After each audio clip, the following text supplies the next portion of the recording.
বিতর্কের অবসান, লঙ্কা শহরের নতুন আইকন। লঙ্কা বাজারের নেতাজি চকে বহুচর্চিত ক্লক টাওয়ারের ফিতে কাটলেন বিধায়ক শিবু মিশ্র। উদ্বোধনী অনুষ্ঠানে অমর শিল্পী জুবিন গার্গকে শ্রদ্ধা জানানোর পরেই টাওয়ারটির উন্মোচিত হয়।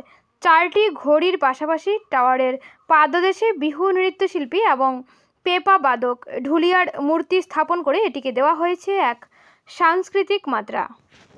ভাল দিন লঙ্কাৰ কাৰণে বহুদিন এটা সপোন আছিল যে বিউটিফিকেশ্যন হ'ব লাগে লঙ্কা টাউনখন, আৰু সেই নিমিত্তে আজি প্ৰায় এবছৰমান হ'ল এই কামটো ষ্টাৰ্ট হৈছিল। আমাৰ ক্লক টাৱাৰ ইতিমধ্যে এইটো উদ্বোধনী হ'ল।